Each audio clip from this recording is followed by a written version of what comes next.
20th century की शुरुआत में जब दुनिया फर्स्ट वर्ल्ड वॉर की दहलीज पर खड़ी थी, तभी मिडिल ईस्ट को डिवाइड करने का एक घिनौना खेल खेला जा रहा था। ये खेल फर्स्ट वर्ल्ड वॉर में एलाइड पावर्स की तरफ से इन्वॉल्व ब्रिटेन और फ्रांस द्वारा रचा जा रहा था, जो ओटोमन एम्पायर के खिलाफ मिडिल ईस्ट की जनता को अपने मोहरे के तौर पर इस्तेमाल कर रहे थे। एक तरफ अरब कंट्रीज को सालों से जकड़े गुलामी से आजाद कराने का झूठा सपना दिखाया जा रहा था, तो वहीं दूसरी तरफ दर बदर भटकते और एंटीसेमिटिज्म झेल रहे जूस से अलग देश का वादा किया जा रहा था। लेकिन 1918 में जब वर्ल्ड वॉर 1 खत्म हुआ, तो अरब कंट्रीज के आजादी के सपने धरे के धरे रह गए और एलाइड पावर्स ने उन्हें टुकड़ों में बांटकर अपनी कॉलोनी का हिस्सा बना लिया। उनकी नजर मिडिल ईस्ट के ऑयल रिजर्व पर थी, जिसके लिए उन्होंने यहाँ के कल्चर और एथनिसिटी को बुरी तरह से रौंद डाला और अपने फायदे के लिए मिडिल ईस्ट के नक्शे पर ऐसी लकीर खींची जिसने पूरे अरब समाज को एक दूसरे का ही दुश्मन बना दिया। एक ही धर्म के लोग सेक्ट में बंटकर एक दूसरे के खून के प्यासे हो गए। इस झगड़े को पैलेस्टाइन में यहूदियों को बसाए जाने के मुद्दे ने और भी उलझा कर रख दिया। इजराइल के फॉर्मेशन से अरब देशों को भारी धक्का लगा, जिसके चलते उन्हें इजराइल के साथ 3 युद्ध लड़ने पर मजबूर होना पड़ा। सालों तक यह नक्शों की खींचतान जारी रही। लोग धर्म और समुदाय के मजहबी रंग में रंग गए। इन कॉन्फ्लिक्ट्स में फॉरेन इंटरफेरेंस, रेबल ग्रुप्स और टेररिस्ट ऑर्गेनाइजेशंस ने आग में घी डालने का काम कर शांति की हर एक उम्मीद को कुचलते हुए पूरे अरब वर्ल्ड को एक परमानेंट लड़ाई में झोंक दिया। तो आइए जानते हैं कि क्यों मिडिल ईस्ट दशकों से युद्ध का मैदान बना हुआ है, क्यों वहाँ तनाव आए दिन जंग का रूप ले लेता है, और आखिर क्यों मिडिल ईस्ट में वॉर कभी खत्म नहीं होती है। Iraq invaded a small but oil-rich neighbor, Kuwait. It took only a few hours to capture Kuwait City. The Emir of Kuwait fled to Saudi Arabia. Tensions remain high in the Middle East following further Israeli strikes on southern Lebanon and the occupied West Bank overnight. And in Gaza, Israeli forces are continuing their offensive against Hamas, with the IDF saying it has killed around 50 terrorists over the past day. Yemen's civil war has been going on for nearly 3 years. Iran supports one side, while Saudi Arabia supports the other.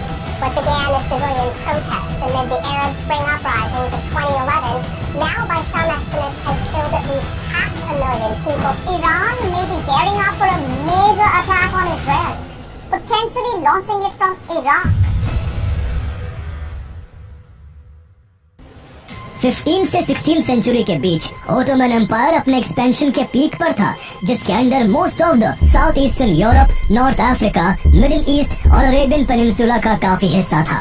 Middle east के अंदर Ottomans के control में आज के Iraq, Syria, Israel और Egypt जैसे देश थे, लेकिन उस वक्त मिडिल ईस्ट के देश सेपरेट कंट्री के रूप में नहीं, बल्कि ओटोमन एम्पायर के प्रोविंस के तौर पर जाने जाते थे। उस समय जहां इनमें से कुछ के नाम अलग थे, तो वही किसी भी प्रोविंस का कोई फिक्स बॉर्डर डिसाइडेड नहीं था। डिफरेंट रिलीजन, कल्चर, लैंग्वेज और डिफरेंट आइडियोलॉजी होने के बावजूद मिडिल ईस्ट के लोग एक छतरी के नीचे रहते थे और कहीं ना कहीं उनमें यूनिटी भी बनी हुई थी। जहां ओटोमन्स का कई सदियों से मिडिल ईस्ट पर शासन जारी था, तो वहीं 18th सेंचुरी के बाद ब्रिटिश, रशियन और फ्रेंच एम्पायर का तेजी से राइज हो रहा था, जिनमें एशिया, अफ्रीका और साउथ अमेरिका के देशों पर कंट्रोल जमाने की होड़ लगी हुई थी।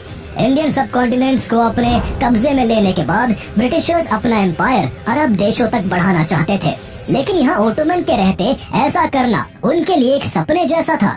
मिडिल ईस्ट को अपने कब्जे में लेने के अलावा ब्रिटेन एंड फ्रांस अपनी एशिया और अफ्रीका की कॉलोनीज को यूरोप से भी कनेक्ट करना चाहते थे, ताकि उनका वहां आना जाना और शासन करना आसान हो सके। उनको इस सिलसिले में निजात तब मिली जब इजिप्ट के खदीब साइद पाशा की परमिशन से फ्रांस ने 1859 में मेडिटेरेनियन सी को रेड सी से कनेक्ट करती हुई एक मैन मेड कैनाल को बनाना शुरू किया, जिसे 1869 में ट्रेड के लिए खोल दिया गया। ये नहर सुएज शहर के तट से गुजरती थी, इसलिए इसका नाम सुएज कैनाल रखा गया। इस कैनाल ने सी ट्रेड में क्रांति ला दी। इसके बनने से अब यूरोप पहुंचने के लिए अफ्रीका के चारों ओर घूमने की जरूरत खत्म हो गई थी। अब यूरोप और एशिया के बीच ट्रेड और ट्रैवलिंग करना काफी आसान और तेज हो गया था।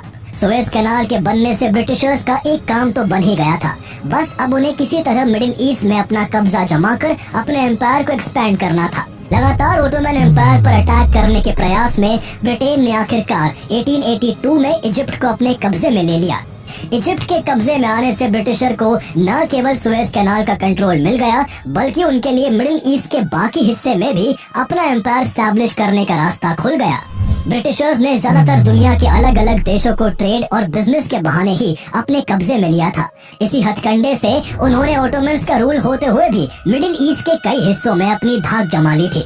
ब्रिटिशर्स दूरदर्शी थे, जिन्हें अंदाजा था कि मिडिल ईस्ट की धरती में कहीं न कहीं वो क्रूड ऑयल दबा है जो उन्हें माला माल कर देगा। उनका अनुमान सही निकला और उन्होंने 1908 में पर्शिया, जिसे आज ईरान के नाम से जाना जाता है, वहाँ ऑयल की खोज कर ली। ब्रिटेन ने वहाँ Anglo Persian oil company establish कर सभी ऑयल रिसोर्सेज पर जल्द ही अपना कब्जा जमा लिया। ब्रिटेन के अलावा फ्रांस भी मिडिल ईस्ट में अपना कंट्रोल बनाने में लगा हुआ था। दोनों देशों की नजर वहाँ के तेल पर थी, जिसके लिए उन्होंने ईरान की नेबर कंट्री इराक में भी ऑयल खोजना शुरू कर दिया। ओटोमन्स इस तरह उनके बढ़ते प्रेजेंस से परेशान थे, लेकिन वो उनका कुछ नहीं कर सके। उल्टा ब्रिटिशर्स ने बाल्कन कंट्रीज को ओटोमन के खिलाफ भड़काकर उनके अगेंस्ट कर दिया, जिसके कॉन्सिक्वेंसेस में ओटोमन एम्पायर को 1912 और 1913 में 2 बाल्कन वॉर्स करनी पड़ी।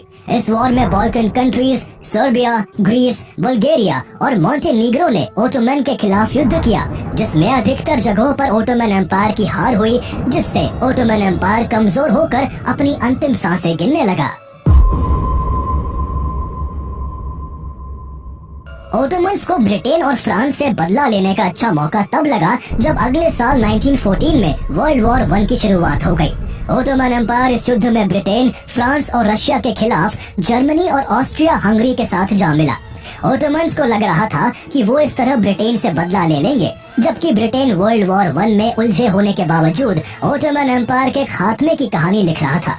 इसके लिए ब्रिटेन ने अरब के एक बड़े नेता हुसैन बिन अली को ये वादा कर अपने साथ मिला लिया कि अगर वो ओटोमन्स के खिलाफ आंदोलन शुरू कर दे तो उन्हें ओटोमन से आजाद कराकर अरब के लिए यूनाइटेड अरब नेशन बना दिया जाएगा, जो रेड सी से लेकर पर्शियन गल्फ तक फैला होगा। इस डील के साथ यहाँ 1916 में हुसैन बिन अली की लीडरशिप में अरब रिवॉल्ट की शुरुआत हो गई, जिसे और भी उग्र बनाने के लिए ब्रिटेन ने अपने एक आर्मी ऑफिसर टी लॉरेंस को भी इस काम में जोड़ दिया। टी लॉरेंस और हुसैन बिन अली ने मिलकर इस पूरे रिवॉल्ट का नेतृत्व करते हुए अरब सेनाओं के साथ मिलकर काम किया। इस दौरान लॉरेंस ने अरबों को वॉर स्ट्रेटेजी बनाना सिखाया और गुरिल्ला वॉरफेयर के जरिए अरबों ने ओटोमन एम्पायर की ईंट से ईंट बचा दी। अरब रिवॉल्ट से ओटोमन एम्पायर काफी कमजोर हो गया। 2 सालों तक चले इस रिवॉल्ट के दौरान अरबों ने अंग्रेजों के साथ मिलकर डेमास्कस समेत ओटोमन एम्पायर के कई इलाकों को अपने कंट्रोल में ले लिया। अरब इस उम्मीद में अंग्रेजों के साथ थे कि वो उन्हें आजादी दिलाएंगे, जबकि अंग्रेज वहाँ से ओटोमन एम्पायर को खत्म कर अपना एम्पायर कायम करना चाहते थे। इसी सिलसिले में 1916 में ब्रिटेन और फ्रांस के बीच एक सीक्रेट एग्रीमेंट हुआ, जिसका मकसद वर्ल्ड वॉर 1 के बाद ओटोमन एम्पायर के अधिकार वाले इलाकों को आपस में बांटने का था। ब्रिटिश फॉरेन अफेयर्स के ऑफिसर्स मार्क साइक्स और French officer François George's picot ने मिलकर साइक्स पिकॉट एग्रीमेंट तैयार किया। इस एग्रीमेंट के जरिए modern day southern Israel, Jordan और सदर्न इराक ब्रिटेन को, तो वही सीरिया, लेबनान, नदर्न इराक और साउथ ईस्ट टर्की फ्रांस को देने का तय हुआ, जबकि जेरूसलेम को रिलीजियस सिग्निफिकेंस के चलते इंटरनेशनल जोन रखने का डिसीजन लिया गया। इस एग्रीमेंट के दौरान एक मैप भी तैयार किया गया, जिसमें उन रीजन्स को पॉइंट आउट किया गया जिन्हें दोनों के बीच बांटा जाना था। अरबों के अलावा उस समय ब्रिटेन यहूदियों के साथ भी वादा कर रहा था, जिसमें कहा गया था कि वर्ल्ड वॉर 1 में यहूदियों की मदद के बदले में ब्रिटेन पैलेस्टाइन में यहूदियों के लिए नेशनल होमलैंड की फॉर्मेशन करेगा। अपने इसी वादे को पूरा करने के लिए ब्रिटेन 1917 में बाल्फोर डिक्लेरेशन के जरिए पैलेस्टाइन में यहूदियों को बसाने की बात करता है। इस सबके बीच वर्ल्ड वॉर 1 भयंकर रूप ले चुका था। ब्रिटेन को युद्ध जारी रखने के लिए भारी मात्रा में ऑयल की जरूरत थी। ईरान से मिल रहा ऑयल उनके लिए सफिशिएंट नहीं था। ब्रिटिश रॉयल नेवी अपने वॉरशिप्स को ज्यादा कारगर बनाने के लिए उनमें कोल पावर्ड इंजन्स की जगह ऑयल फायर्ड इंजन्स का इस्तेमाल करने लगी थी, जिससे ब्रिटेन को युद्ध के दौरान ज्यादा ऑयल की जरूरत पड़ने लगी थी। उस समय ब्रिटेन ऑयल के लिए मोस्टली यूएस पर डिपेंडेंट था, जो पूरी दुनिया की ऑयल सप्लाई का 70% हिस्सा अकेला प्रोड्यूस कर रहा था। लेकिन ब्रिटेन अमेरिका के ऊपर से ऑयल की डिपेंडेंसी को जल्द से जल्द खत्म करना चाहता था। इसकी वजह ये थी कि US president Woodrow Wilson colonialism के सख्त खिलाफ थे, जबकि ब्रिटेन और फ्रांस का तो काम ही अलग अलग देशों और प्रांतों को अपनी कॉलोनी बनाने का था। इसलिए भविष्य के खतरे को देखते हुए ब्रिटेन मिडिल ईस्ट में ईरान के अलावा और भी जगहों पर ऑयल की खोज तेज कर चुका था। मिडिल ईस्ट के क्रूड ऑयल पर जर्मनी की भी नजर थी, लेकिन साल 1918 आते आते वर्ल्ड वॉर 1 में जर्मनी और ओटोमन्स का गुट एलाइड पावर से बुरी तरह हार गया और जर्मनी का ये सपना मिट्टी में मिल गया। एलाइड पावर्स के जीतने से जहां जूस को अपने लिए एक अलग देश मिलने की उम्मीद मिल गई थी, तो वहीं अरब ये सोचकर खुश थे कि उन्हें भी आजाद कर उनके लिए अरब नेशन बना दिया जाएगा। लेकिन ऐसा कुछ नहीं हो सका। उनके इंडिपेंडेंट होने का सपना तब धरा का धरा रह गया जब एलाइड पावर ओटोमन एम्पायर के प्रोविंसेस को आपस में बांटने लगे। अरब नेशनलिस्ट जब तक समझ पाते कि उनके साथ गहरा धोखा हुआ है, तब तक स्थिति उनके हाथों से निकल चुकी थी। 1920 में एलाइड पावर और ओटोमन एम्पायर के बीच ट्रीटी ऑफ सेवरेज हुई, जिसने ओटोमन के प्रोविंसेस को एलाइड पावर के बीच बांट कर रख दिया। इस डिवीजन के बाद मेसोपोटामिया, पैलेस्टाइन और जॉर्डन पर ब्रिटेन का कंट्रोल हो गया, जबकि सीरिया और लेबनान फ्रांस के कब्जे में आ गए। अरेबियन पेनिनसुला में सिचुएटेड हिजाज, जो आज सऊदी अरब का हिस्सा है, उसे एक फ्री स्टेट डिक्लेयर कर दिया गया। इस दौरान कुर्द लोगों के लिए भी एक अलग देश बनाया जाना था, जो मिडिल ईस्ट के एक बड़े इलाके में रहते थे। कुर्द लोग अपने लिए कुर्दिस्तान के रूप में एक सेपरेट नेशन चाहते थे, लेकिन उनके एरियाज को टर्की, ईरान, इराक और सीरिया में बांट दिया गया, जिस कारण कुर्द इन देशों में माइनॉरिटी बन गए, जिनका कल्चर और लैंग्वेज इन देशों से बिल्कुल अलग था। यही आगे चलकर कॉन्फ्लिक्ट की एक बड़ी वजह भी बना। कुर्दिस्तान का फॉर्मेशन आज तक नहीं हो सका है और कुर्द अपने लिए आज भी एक अलग देश की मांग करते रहते हैं। ब्रिटिशर्स के हिस्से जो मेसोपोटामिया आया था, उसे ब्रिटिश मैंडेट ऑफ मेसोपोटामिया के तहत ब्रिटिशर्स ने यहाँ के 3 प्रमुख प्रांतों बसरा, बगदाद और मोसुल को मिलाकर इराक का फॉर्मेशन किया था। ब्रिटिशर्स ने अपने मतलब के लिए ये एक बहुत गलत यूनिफिकेशन कर दिया था, क्योंकि तीनों ही प्रांतों में अलग अलग सेक्ट्स का डोमिनेंस था। बसरा में शिया, बगदाद में सुन्नी और मोसुल में कुर्द लोगों की संख्या ज्यादा थी, लेकिन ब्रिटिशर्स ने अपने फायदे के लिए उन्हें एक साथ रहने के लिए मजबूर कर दिया था, जिस कारण ये तीनों ही कम्युनिटीज आपसी कॉन्फ्लिक्ट्स में होने के बावजूद एक साथ आ गई और ब्रिटेन को बाहर खदेड़ने के लिए आंदोलन शुरू कर दिया, जिससे इराक में ग्रेट इराकी रेवोल्यूशन की शुरुआत हो गई। सबसे पहले बगदाद में हजारों इराकी विद्रोही ब्रिटिश सेना के खिलाफ उठ खड़े हुए। फिर वहां से विद्रोह नजाफ, करबाला और मोसुल तक फैल गया। ब्रिटिशर्स ने शुरुआत में इस विद्रोह को हल्के में लिया, लेकिन इराकी लोगों को भारी पड़ते देख उन्होंने आर्मी की मदद से इस विद्रोह को कुचल दिया। लेकिन इस विद्रोह ने ब्रिटिशर्स को एहसास दिला दिया कि उसके लिए अब इराक पर सीधे शासन करना पॉसिबल नहीं है। यहाँ बार बार उठ रहे विद्रोह को शांत करने के लिए ब्रिटेन 1921 में प्रिंस फैजल को इराक का कठपुतली राजा बनाकर यहाँ शासन चलाने लगा। लेकिन ब्रिटिशर्स की हिस्ट्री रही है कि उन्होंने जहाँ भी बॉर्डर्स का डिवीजन किया है, वहाँ हमेशा तनाव की स्थिति रही है। ऐसे ही ब्रिटिशर्स ने फ्रांस के साथ मिलकर मिडिल ईस्ट में लड़ाई के इतने बीज बो दिए थे कि कहीं एक जगह अगर कॉन्फ्लिक्ट सुलझता तो किसी दूसरी जगह कोई और झड़प तेज हो जाती। इसी तरह कुवैत और इराक को लेकर भी एक तनाव पैदा हो गया। दरअसल ओटोमन एम्पायर के समय पर कुवैत इराक के बसरा प्रोविंस का हिस्सा था, लेकिन 1899 में ब्रिटिश एम्पायर और कुवैत के शेख के बीच हुए एक सिक्योरिटी एग्रीमेंट के तहत कुवैत ब्रिटेन के प्रोटेक्शन में आ गया था। फर्स्ट वर्ल्ड वॉर के बाद जब बसरा, बगदाद और मोसुल प्रोविंस को मिलाकर इराक बनाया गया, तो कुवैत को इराक से अलग कर ब्रिटेन ने कुवैत को अपना प्रोटेक्टोरेट बना लिया। कुवैत पर ब्रिटेन का कंट्रोल हो जाने के बाद भी इराक इसे अपना हिस्सा मानता रहा और लंबे समय तक इस पर अपना हक जताता रहा। इराकी नेशनलिस्ट कुवैत को बसरा प्रोविंस का ही पार्ट मानते थे। उनका मानना था कि ब्रिटिशर्स ने उनसे कुवैत को फोर्सफुली छीना है, लेकिन कुवैत में भारी मात्रा में ऑयल रिसोर्सेज के कारण ब्रिटिशर्स कुवैत को सेपरेटली अपने अंडर रखने के लिए किसी भी हद तक जाने को तैयार थे। ऐसा करके ब्रिटिश और मिडिल ईस्ट में फ्यूचर के लिए एक लंबे समय तक चलने वाले युद्ध की पटकथा तैयार कर रहे थे। जहाँ कुवैत का मसला था, तो वहीं टर्की और ग्रीस के बीच भी खींचतान जोरों पर थी। ब्रिटिशर्स ने ओटोमन्स के साथ जो ट्रीटी ऑफ सेवरेज साइन की थी, उसके तहत टर्की का कुछ हिस्सा ग्रीस को दिया जाना था, जिसको लेकर दोनों देशों के बीच विवाद बना हुआ था। टर्की ने हिस्सा ग्रीस को देने से साफ इनकार कर दिया, जिस कारण मई 1919 में ग्रीस ने टर्की पर अटैक कर स्मरना और उसके आसपास के कुछ इलाकों को अपने कंट्रोल में ले लिया। ये कब्जा Turkish leader Mustafa Kemal Ataturk को जरा भी मंजूर नहीं हुआ। अतातुर्क ने ग्रीस को यहाँ से खदेड़ने के लिए अपनी सेना और जनता को यूनाइट कर ग्रीस के खिलाफ एक बड़ा प्रोटेस्ट शुरू करके उसे मुंह तोड़ जवाब देना शुरू कर दिया, जो आगे चलकर टर्किश नेशनल मूवमेंट में बदल गया।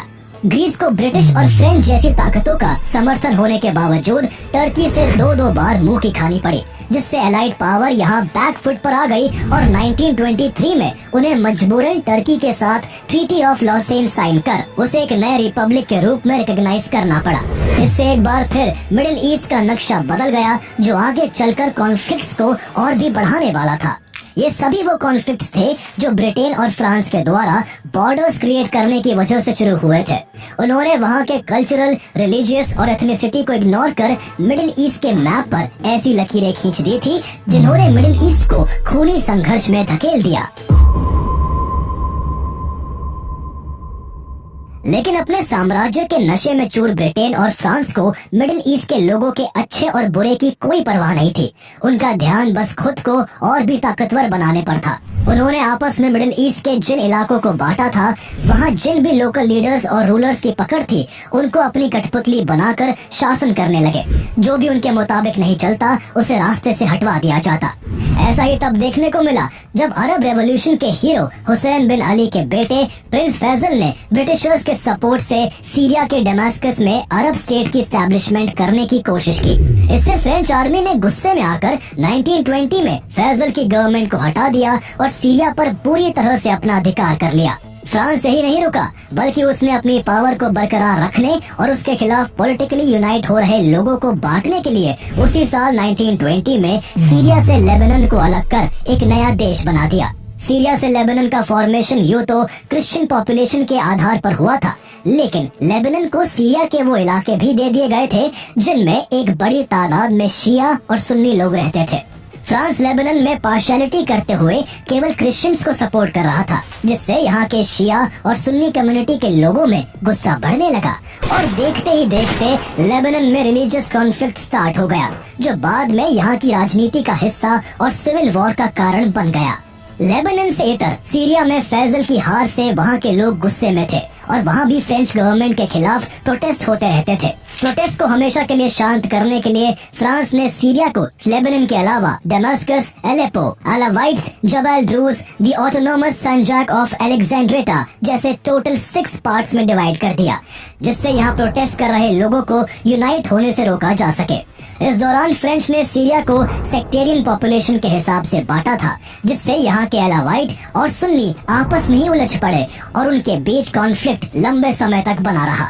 शुरुआती दौर में ब्रिटेन और फ्रांस ने मिलकर मिडिल ईस्ट को जीतने की प्लानिंग की थी और साइक्स-पिकॉट एग्रीमेंट के तहत मिडिल ईस्ट का आपस में बंटवारा भी कर डाला था, लेकिन अब सत्ता के लालच में वो एक दूसरे के ही खिलाफ लड़ने लगे थे। दोनों ताकतें एक दूसरे के कंट्रोल्ड एरियाज में लोकल लीडर्स और प्रोटेस्ट को सपोर्ट करके एक दूसरे को कमजोर करने की कोशिश में लगी हुई थी। सीरिया में फ्रांस के खिलाफ हो रहे आंदोलनों को ब्रिटेन सपोर्ट कर रहा था। इराक और सीरिया आपस में बॉर्डर शेयर करते थे, जिस कारण दोनों के बीच बॉर्डर कॉन्फ्लिक्ट भी बढ़ गया था। 1917 के बाद से पैलेस्टाइन में भी यहूदियों का तेजी से माइग्रेशन हो रहा था। यहाँ उनकी बढ़ती पॉपुलेशन को अरब अपनी कंट्री और रिसोर्सेज के बंटवारे के रूप में देख रहे थे। इसके चलते पैलेस्टाइन में भी अरब जूस कॉन्फ्लिक्ट तेजी से बढ़ता चला जा रहा था। यहीं पर सिचुएटेड जेरूसलेम में यहूदियों और मुसलमानों की बेहद पवित्र जगह वेस्टर्न वॉल है, जहाँ इबादत को लेकर दोनों धर्मों के लोग आपस में लड़ने लगे थे। 1929 तक यहाँ यहूदियों की तादाद काफी हो चुकी थी और वो अब वेस्टर्न वॉल में अपनी इबादतों को लेकर अधिक आजादी चाहते थे। उनकी इन मांगों को अरब लोगों ने मानने से इनकार कर दिया। इस बीच 23 अगस्त 1929 को जेरूसलेम में यहूदियों द्वारा मुस्लिमों के पवित्र स्थलों पर हमला करने की अफवाह जोर पकड़ने लगी, जिससे पैलेस्टाइन में अरब लोग गुस्से से भर गए और अगले ही दिन 24 अगस्त को हेब्रोन में अरब लोगों की भीड़ ने यहूदियों पर हमला कर 67 यहूदियों को मार डाला। उनके घरों में आग लगा दी गई, संपत्तियों को पूरी तरह से बर्बाद कर दिया गया। इस हेब्रोन मैसेकर ने पैलेस्टाइन में यहूदी और अरब समुदायों के बीच दुश्मनी को बढ़ा दिया था। जहां पैलेस्टाइन में यह हाल था, तो वहीं लेबनान, सीरिया और इराक में भी सेक्टेरियन और रिलीजियस कॉन्फ्लिक्ट बढ़ता जा रहा था। ब्रिटेन और फ्रांस यहाँ एक दूसरे के अगेंस्ट में खड़े लोकल ग्रुप्स को सपोर्ट करके इसे और बढ़ा रहे थे। जल्दीबाजी में किए गए डिवीजन ने मिडिल ईस्ट का बुरा हाल कर दिया था। फ्रांस द्वारा लेबनान को सीरिया से अलग करने के कारण दोनों देशों के बीच जहां पहले से ही तनाव था, वहीं ओरोंटेस रिवर के कारण ये तनाव और भी चरम पर पहुंच गया। दरअसल ओरोंटेस रिवर लेबनान से निकलकर सीरिया और फिर टर्की की तरफ बहती है, जिसके जरिए इन देशों के इलाकों में फार्मिंग की जाती है। सीरिया और लेबनान इस नदी के पानी पर डिपेंडेंट थे। तभी लेबनान में इसी नदी पर वाटर प्रोजेक्ट्स की शुरुआत हो गई, जिससे सीरिया को पानी की कमी का डर सताने लगा। इस कारण दोनों देशों के बीच झड़प और भी तेज हो गई। सीरिया और लेबनान के बीच विवाद की सबसे बड़ी वजह सीरिया का लेबनान को अपना हिस्सा मानना था, जिस पर वो रह रहकर अपना अधिकार जताता रहता था। उधर पैलेस्टाइन में भी ब्रिटिश गवर्नमेंट अरबों और यहूदियों के बीच जारी वायलेंस को रोकने में नाकाम साबित हो रही थी। मिडिल ईस्ट के बढ़ते कॉन्फ्लिक्ट के बीच एक नए देश के फॉर्मेशन की कहानी भी लिखी जा रही थी, जिसके आर्किटेक्ट थे इब्न साउद, जिन्होंने मिडिल अरब पेनिनसुला के प्रोविंस नज्द और वेस्टर्न अरब में हिजाज को यूनाइट कर 1932 में सऊदी अरेबिया का फॉर्मेशन कर दिया। मिडिल ईस्ट में मची भारी उठापटक के बीच 1939 आ चुका था। वर्ल्ड वॉर 2 की शुरुआत हो चुकी थी, जिसमें एलाइड पावर मिडिल ईस्ट के नेचुरल रिसोर्सेज का जमकर इस्तेमाल कर रहे थे। ब्रिटेन और फ्रांस का पूरा अटेंशन वर्ल्ड वॉर 2 की तरफ शिफ्ट हो चुका था, जो मिडिल ईस्ट के कई देशों के लिए फ्रीडम पाने का एक अच्छा अवसर लेकर आया था। वर्ल्ड वॉर 2 लगातार 5 सालों तक कंटिन्यू चलता रहा, जिसमें एलाइड पावर की जीत तो हुई, लेकिन इस दौरान उन्हें भारी नुकसान भी उठाना पड़ा। ब्रिटेन और फ्रांस के लिए अब अपनी कॉलोनीज पर कंट्रोल करना मुश्किल हो गया था, जहां आजादी की मांग भी बढ़ती ही चली जा रही थी। इसी कश्मकश में साल 1946 में जॉर्डन और सीरिया अपनी फ्रीडम पाने में सफल हो जाते हैं। इसके 2 साल बाद ही 1948 में पैलेस्टाइन में यहूदियों के लिए एक अलग देश इजराइल का फॉर्मेशन होता है।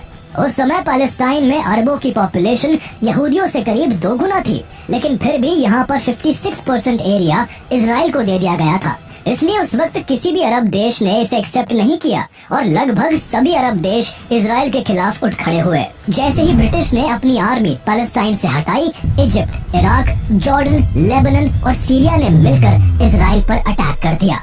लेकिन अरब देशों को इस युद्ध में हार का सामना करना पड़ा। इजराइल ने न केवल जीत हासिल की, बल्कि अरब कंट्रीज और पैलेस्टाइन के कई हिस्सों पर भी अपना कब्जा जमा लिया। अरब देशों को मिली इस हार से लाखों फिलिस्तीनी लोगों को अपना घर छोड़कर पड़ोसी देशों में शरण लेने के लिए मजबूर होना पड़ा। मिडिल ईस्ट भले ही उथल पुथल से गुजर रहा था, लेकिन यहाँ नेचुरल रिसोर्सेज, खासकर ऑयल के अकूट भंडार मौजूद थे। इस दौरान मिडिल ईस्ट के काफी देशों में ऑयल की डिस्कवरी हो चुकी थी, खासकर उन जगहों पर जहाँ कोई न कोई विवाद पहले से ही बना हुआ था। ये ऑयल वर्ल्ड पावर्स को मिडिल ईस्ट की तरफ खींचने के लिए काफी था।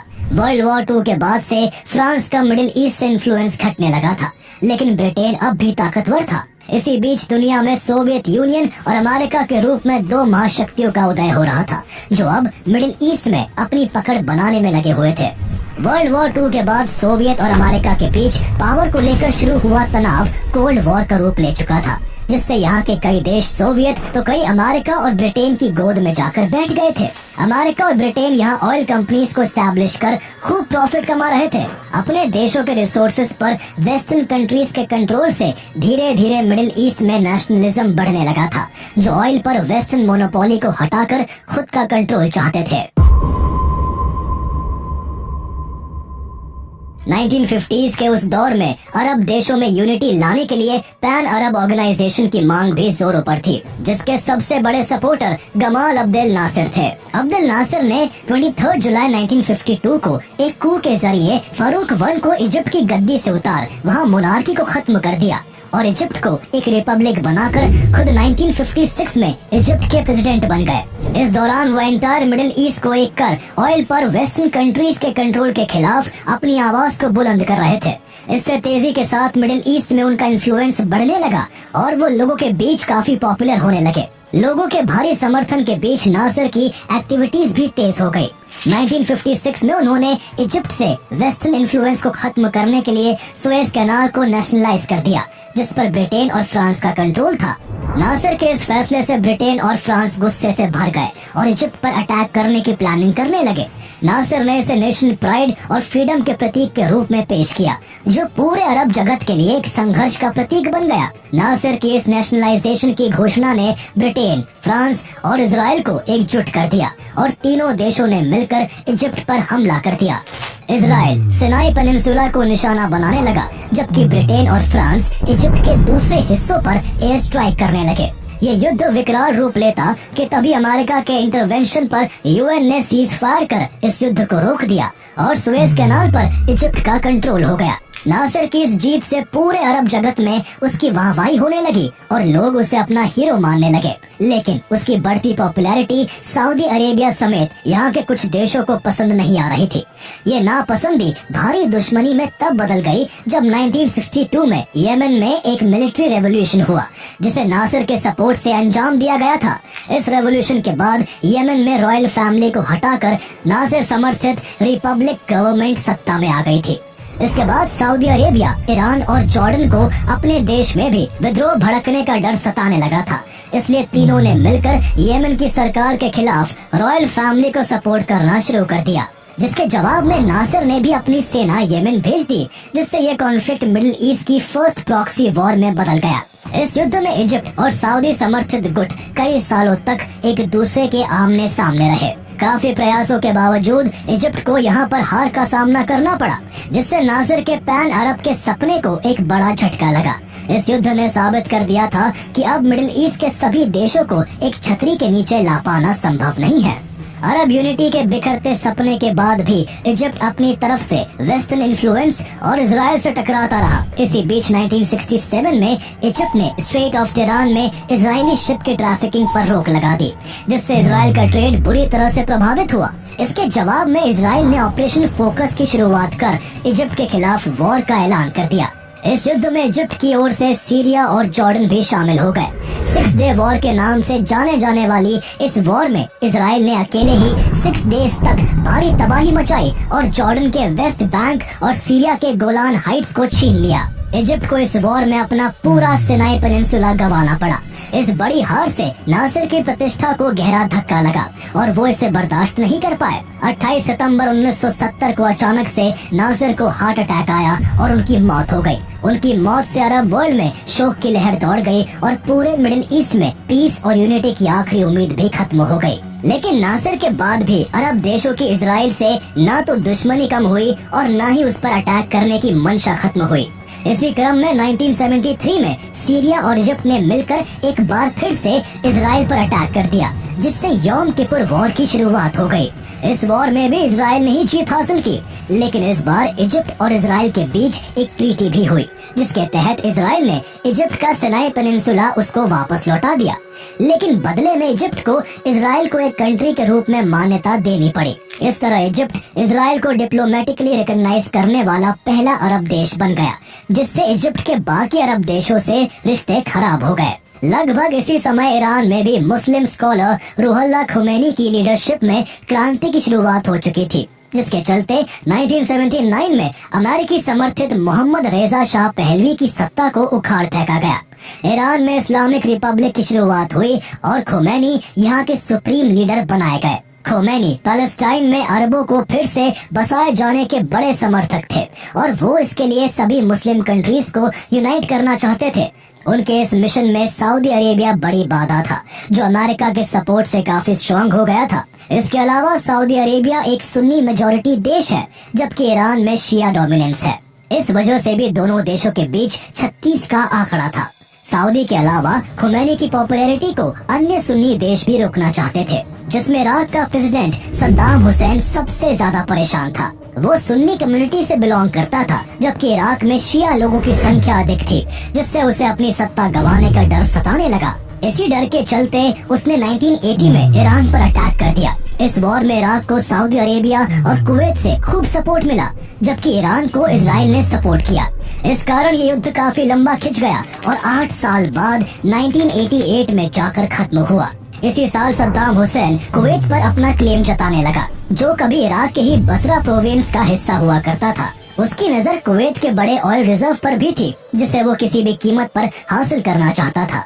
ईरान के खिलाफ कुवैत द्वारा इराक को फंडिंग और सपोर्ट दिए जाने के बावजूद 2 अगस्त 1990 को सद्दाम हुसैन ने कुवैत पर हमला कर दिया और कुछ ही दिनों के भीतर कुवैत को अपने कंट्रोल में लेकर उसे इराक का पार्ट डिक्लेयर कर दिया। इराक के इस उकसावे भरे रवैये के कारण मिडिल ईस्ट में गल्फ कंट्रीज के बीच विवाद बढ़ता चला गया और यहाँ गल्फ वॉर की शुरुआत हो गई। कुवैत पर हमला करने के कारण इराक का वर्ल्ड लेवल पर भारी विरोध होने लगा। यूएन ने भी इराक को कुवैत से 15 जनवरी 1991 तक पीछे हटने का अल्टीमेटम दे दिया, लेकिन सद्दाम हुसैन ने इस अल्टीमेटम को सीरियसली ना लेते हुए बिल्कुल अनसुना कर दिया। कुवैत पर इराक के कब्जे और यहाँ लंबे समय तक कंट्रोल बनाए रखने से सद्दाम हुसैन मिडिल ईस्ट के सबसे बड़े नेता के रूप में उभर सकता था। इससे अमेरिका को गल्फ कंट्रीज के बीच अपना पर्सनल इंटरेस्ट खतरे में पड़ता दिख रहा था। उसकी कई तेल कंपनियां सालों से कुवैत में काम कर रही थी, जिन पर बंद होने का खतरा मंडरा रहा था। यहाँ के ऑयल पर इराक की मोनोपोली से ऑयल के रेट्स बढ़ने की भी पॉसिबिलिटीज बनी हुई थी, जिससे अमेरिका के साथ साथ दुनिया भर के और भी देश इसे एक खतरे के रूप में देख रहे थे। इन सब में सबसे ज्यादा सऊदी अरेबिया इनसिक्योर फील कर रहा था, क्योंकि कुवैत को हासिल कर सद्दाम की सेना अब सऊदी के बॉर्डर के नजदीक आ पहुंची थी। सऊदी को डर था कि कहीं इराक उस पर भी अटैक ना कर दे। इससे डरकर सऊदी अरेबिया ने American president George H.W. Bush से मदद मांगी। इसके बाद अमेरिका तुरंत अलर्ट हो गया और बड़े खतरे को देखते हुए सऊदी अरेबिया में बड़ी संख्या में सेना तैनात कर दी। इसके बाद अमेरिका ने ऑपरेशन डेजर्ट शील्ड शुरू किया, जिसका मकसद सऊदी अरेबिया की रक्षा और इराक को कुवैत से बाहर निकालना था। इसके बाद जनवरी 1991 में अमेरिका के नेतृत्व में एक इंटरनेशनल कोएलिशन फोर्सेस के जरिए कई देशों ने इराक के खिलाफ सैन्य कार्रवाई शुरू करते हुए इराक पर हवाई और जमीनी हमला शुरू कर दिया। कुछ ही दिनों में इराकी फोर्सेस को कुवैत से बाहर खदेड़कर कुवैत को फिर से फ्री स्टेट डिक्लेयर कर दिया गया। इसके बाद भी मिडिल ईस्ट में शांति नहीं आ सकी। कभी बॉर्डर्स को लेकर खींचतान जारी रही, तो कभी इंटरनल कॉन्फ्लिक्ट के चलते सिविल वॉर शुरू हो गई, जिनमें majorly Syrian civil war, Yemen civil war और लिबियन सिविल वॉर शामिल है। इन वॉर्स के चलते मिडिल ईस्ट के ये देश न केवल खंडर बन गए, बल्कि लाखों की तादाद में यहाँ लोगों की जान चली गई। इन कॉन्फ्लिक्ट्स को बढ़ाने में जहां अमेरिका जैसी वर्ल्ड पावर का हाथ रहा है, तो वहीं ईरान और सऊदी अरेबिया जैसे देशों ने भी इसमें कोई कसर नहीं छोड़ी। इस वजह से कुछ देशों में आज भी सिविल वॉर जारी है। सिविल वॉर्स के अलावा मिडिल ईस्ट इजराइल से दुश्मनी को लेकर हमेशा चर्चा में बना रहा है। वक्त बीतने के बाद भी अरब देशों की दुश्मनी इजराइल से कम नहीं हो सकी है। इजराइल के पीछे हमेशा से अमेरिका का हाथ रहा है, जबकि सीरिया को आगे कर रशिया भी यहाँ अमेरिका को न्यूट्रलाइज करने की कोशिश करता रहता है। इस दौरान यहाँ कई रेबल ग्रुप्स और टेररिस्ट ऑर्गेनाइजेशंस भी एक्टिव हो गए, जिनका मकसद मिडिल ईस्ट में इजराइल और अमेरिका से बदला लेना था। लेकिन समय के साथ ये ऑर्गेनाइजेशंस खुद एक दूसरे के दुश्मन बन बैठे। इनमें से अधिकतर ग्रुप्स को ईरान फंड करता है, जिसका सपना इजराइल को मिडिल ईस्ट के नक्शे से गायब करने का है। आगे चलकर ईरान ने इजराइल के खिलाफ एक प्रॉक्सी नेटवर्क तैयार किया, जिसे एक्सिस ऑफ रेजिस्टेंस नाम दिया गया। इसमें हिजबुल्लाह, हमास और हूथी शामिल है, जो सालों से इजराइल को निशाना बनाते आए हैं। 7 अक्टूबर 2023 में हमास के द्वारा इजराइल पर किए गए हमले के बाद यहाँ जंग का माहौल फिर से बन गया। हमास को क्योंकि ईरान सपोर्ट करता आया है, इसलिए इजराइल ने ईरान को भी निशाना बनाते हुए अप्रैल 2024 में सीरिया में स्थित ईरानियन कंसुलेट पर एयर स्ट्राइक करके 2 ईरानी जनरल्स और 5 डिप्लोमेट्स को मार डाला, जिसके बदले में ईरान ने इजराइल पर करीब 300 ड्रोन एंड मिसाइल्स छोड़ दिए। लेकिन इसके बाद इजराइल के अगले एक्शन ने पूरी दुनिया को चौंका दिया। इजराइल ने हमास के लीडर इस्माइल हानिये और हिजबुल्लाह के चीफ हसन नसरल्लाह को मौत के घाट उतारकर ये साफ संदेश दे दिया कि वो अपने दुश्मनी संगठनों को खत्म करके ही दम लेगा। हमास के लीडर इस्माइल हानिये और हिजबुल्लाह चीफ हसन नसरल्लाह की मौत के बाद ईरान ने गुस्से में 1 अक्टूबर 2024 की रात इजराइल पर 181 बैलिस्टिक मिसाइल से हमला किया। इस तरह के हमलों ने समझौते की सब उम्मीदों को धुंधला कर दिया है। सैकड़ों साल पहले मिडिल ईस्ट में शुरू हुई उथल पुथल और खूनी रंजिश आज भी जस की तस जारी है। मिडिल ईस्ट के ओवरऑल कॉन्फ्लिक्ट्स के चलते अभी तक न जाने कितने लाख लोग मारे जा चुके हैं और न जाने कितने करोड़ लोग बेघर हो चुके हैं। ब्रिटेन और फ्रांस तो मिडिल ईस्ट को छोड़कर कब का जा चुके, लेकिन उनके द्वारा लगाई आग अभी तक बुझाई नहीं जा सकी है। इन ना थमते खूनी विवादों को देखकर यही लगता है कि शायद हम अपनी जिंदगी के आखिर तक मिडिल ईस्ट को इसी उथल पुथल में उलझा देखते रहेंगे।